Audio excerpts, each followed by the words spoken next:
nongeye kubaha ikaze mu makuru yacu yo kuri Great Lakes Today, aho tugiye kwerekeza mu gihugu cy'u Burundi, aho hari umwuka mubi hagati ya Perezida Ndayishimiye na Reveriyane Ndikuriyo, ahari kuvugwa ko harimwo umwiryane ukomeje gufata indi ntera.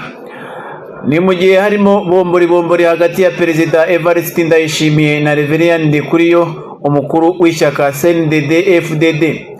Byatangiye bite kugira ngo uyu mwiryane uze hagati y'aba bakuru b'ishyaka CNDD-FDD? Ishyaka CNDD-FDD riri ku butegetsi mu Burundi ryateguye igiterane cy'amasengesho igitaraganya mu murwa mukuru wa politiki Igitega guhera tariki ya 25 Mutarama 2024 kugeza tariki ya 27 2024. Inyuma y'amasengesho hari hateganyijwe inama rukokoma y'ishyaka CNDD-FDD ku itariki 28 z'ukwa mbere, ikaba yari yateguwe mu ibanga rikomeye nk'uko amakuru ab'Igitega atugeraho abivuga. Itatangaje bamwe mu barwanashyaka ba CNDD-FDD nuko imbonerakure zaje muri icyo giterane zari nke cyane ugereranyije n'abahoraga baza mu biterane byabanjirije iki ngiki, kuko abantu batunguwe no kubona hari imbonerakure nkeya cyane.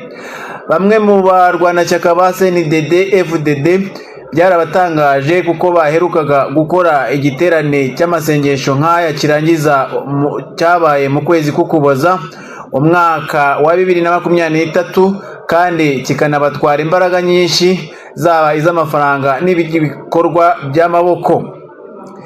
Biravugwa ko hari umwuka mubi hagati ya Perezida Evariste Ndayishimiye na Reveriyane Ndikuriyo ku bijyanye n'imiyoborere y'iri shyaka CNDD-FDD, cyane cyane mu guhitamo uziyamamaza kuba umukuru w'igihugu mu matora ari imbere muri iki gihugu.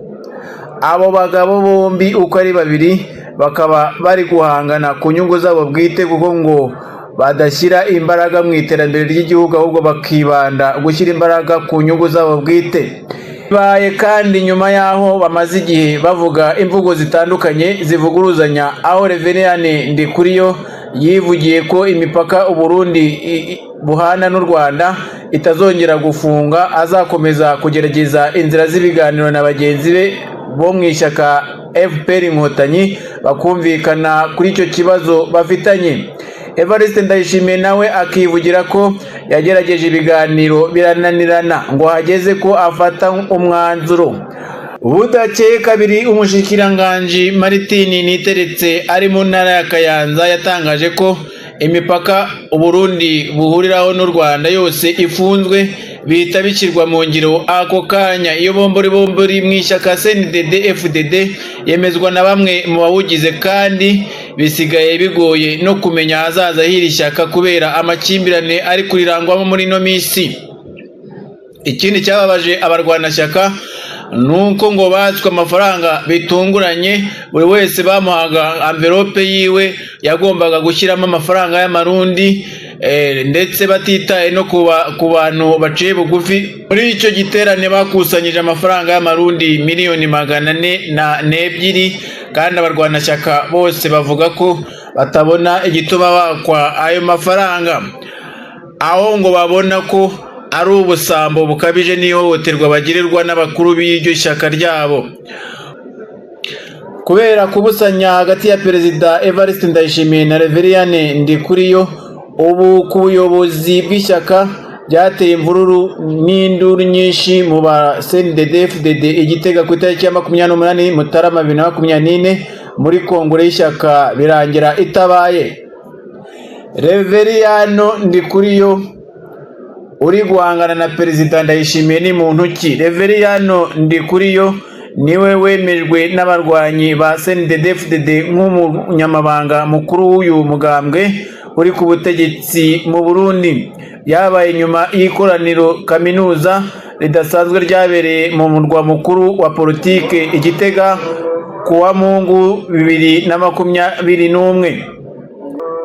Reveriyane Ndikuriyo yahoze ari mu barwanyi ba CNDD-FDD igihe wari ukiri umuhari warwanyaga ubutegetsi mu ntambara yadutse mu Burundi inyuma y'imyivumbagatanyo ya Perezida Melchior Ndadaye mu 1993. Uyu mwari umaze gutera igikumu ku masezerano yo guhagarika intambara, umukenguzamateka Ndikuriyo yasubijwe mu buzima busanzwe, akaba yararanguye amabanga atandukanye mu gihugu.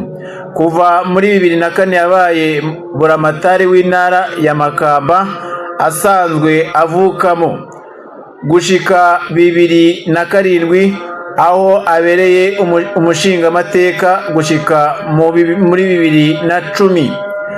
Muri 2010 yatowe kuba umukenguzamateka, amabanga yasubiye gutorerwa mu mwaka wa 2015 mu matora yabayemo impari nyinshi, maze acatorwa kurirongora gushika mu 2020. Muri ico gihe asanzwe arongoye ishyirahamwe ry'umupira w'amaguru mu Burundi FFB kuva mu mwaka wa 2013.